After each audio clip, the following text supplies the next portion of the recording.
Some places whisper their secrets through the wind. Others, they scream. What you're about to hear was never meant to be known. But one man's obsession with truth turned into a nightmare far beyond folklore. This is the story the authorities buried, and the reason no one leaves Bhangarh Fort after dark. Aryan Mehra was not just another YouTuber. He called himself a digital paranormal investigator with over 1 million subscribers and a reputation for chasing the unexplained.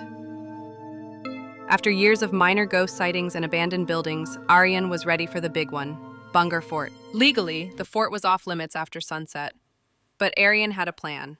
Using local contacts, drone surveillance, and forged permissions, he would spend a full night inside the cursed fort with his crew. Tara, a psychic medium, Jay, camera expert, and Nikhil, a skeptic friend. The plan was to enter at 6 p.m., hide until guards left, then start their overnight vigil. "We go in, we get real evidence, we become legends," Aryan said, recording his intro in front of the gate, the ASI warning board behind him. As they entered, Aryan narrated the official legends. Bhangarh was built in the 17th century. The town thrived under Queen Ratnavati. A tantric magician named Singya fell in love with her and tried to use black magic to make her fall for him. She saw through his trickery and had him executed. Before dying, he cursed the town. Soon after, the city was destroyed in a war. No one rebuilt it. Every attempt failed.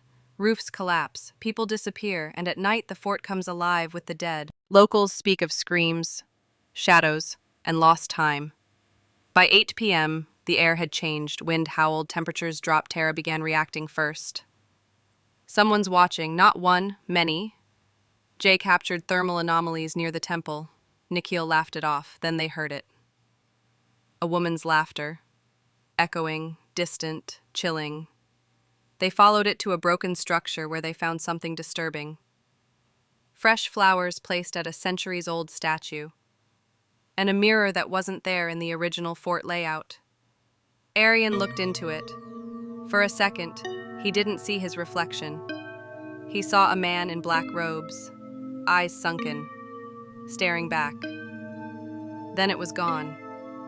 Jay called out, "Guys, where's Nikhil?" Tara's breath caught. A second ago, he had been right behind them. The corridor they were in was a straight path. No turns, no exits. They doubled back. Aryan's voice cracked with urgency as he called Nikhil's name again and again, each echo bouncing back like mockery. They found him in the ancient market square, a courtyard of stone ruins and ghosted archways. He was seated cross-legged in front of a crumbled wall, humming an eerie Rajasthani lullaby none of them recognized. His eyes were glassy, fixed, unblinking. "Nikhil?" Jay approached, cautiously. He turned slowly and smiled, like a child caught in a daydream. "Did you hear her voice?" he whispered. "She said I could stay. She likes me." Tara stepped back. Her face had gone pale. "Something's wrong, his aura, it's not his anymore." Aryan reached for Nikhil's shoulder and froze. Nikhil's shadow was moving out of sync.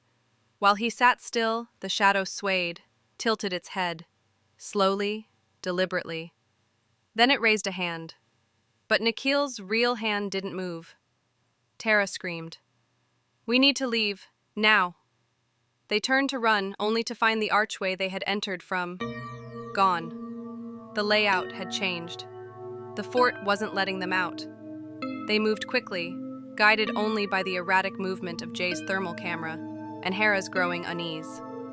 A collapsed section of the royal palace wall exposed what looked like stone steps, leading downward into the earth, covered in dust, long forgotten. There was no record of this in Aryan's research or in any map of Bhangarh. They descended into total darkness, the only light from Jay's rig. Below, they entered a circular stone room. The walls were covered in ritual markings, symbols Aryan couldn't decipher, but Tara whispered were tantric bindings. Bones, human, small animals, were arranged in concentric circles around a mirror 6 feet tall, framed in what looked like scorched silver. The air was heavy, thicker, charged. On the walls, freshly inscribed in ancient Sanskrit, were chilling phrases. To record is to summon, to reflect is to bind. Jay slowly panned the camera across the room, capturing everything. But as he turned back toward Tara, she was staring behind him. There was someone just behind you. He spun, nothing. Then the camera screen flickered. Playback showed a woman in royal dress, skin pale as bone, standing inches from him, her eyes black voids. They turned in panic, but no one was there.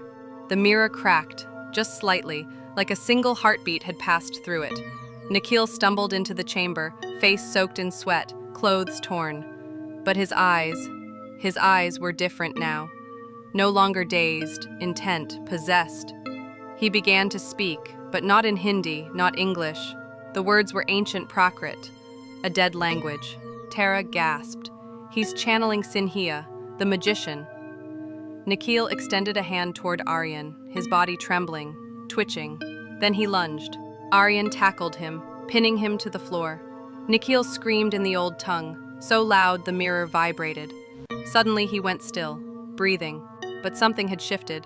The air tasted metallic, the chamber darker. Jay wanted to leave.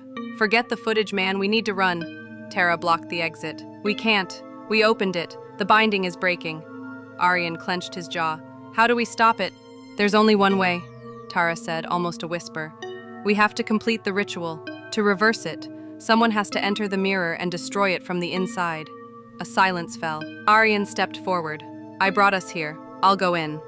Tara placed markings on Aryan's forehead, a protective seal, shaky but desperate. Jay adjusted the camera. If you don't come out in 10 minutes, Aryan nodded. Burn this place to the ground. He extended his hand to the mirror. It rippled like liquid. He passed through. Inside, the world was a twisted reflection. Bhangarh, but rotten.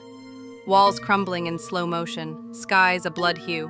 Shadows of long-dead villagers wandered, faceless and muttering. Aryan called out. Nothing. Then, footsteps behind him. The magician. Sinhia, draped in black robes, stood shackled to stone pillars, his eyes sunken, filled with centuries of rage. You wanted truth, the magician hissed. Now you see it. What is this place? My prison. Her vengeance made sure I couldn't die. Only... Switch. He leaned forward. Take my place, and they go free. Aryan hesitated. Sinhia raised a hand, and the mirror on the other side showed Tara and Jay, surrounded by growing shadows, reaching for them. Aryan gritted his teeth. I'll do it. Chains erupted from the ground, binding Aryan. The magician smiled and stepped forward free. Jay woke up first, outside the main gate of Bhangarh. The warning board loomed behind him. Tara was next, disoriented. Both of them were covered in dust, with no memory of how they had escaped. But Aryan and Nikhil? Gone. Their equipment lay in a pile beside them. Cameras, mics, bags, gone. Their equipment lay in a pile beside them. Cameras, mics, bags. Aryan's camera had been recording the whole time. Back at their hotel, they checked the footage. The files were distorted, corrupted, except one. A still video, static noise, then a frame. Aryan inside the mirror, screaming, pounding on the inside glass as shadows closed in. Then, black. Within hours, the video went viral. And then, it was gone. YouTube removed it. Some viewers reported seeing Aryan's face in their mirrors, begging. Others said they dreamt of the cursed fort and woke up with sand in their sheets. Aryan's channel, deleted. No trace. Months later, a tourist reports a strange new mirror inside the fort's west wing. No one recalls it being there. Locals claim it's cursed. Some say if you look too long, you'll see a figure trapped inside, tapping, waiting. Because some truths aren't meant to be revealed. And Bhangarh never lets its secrets go.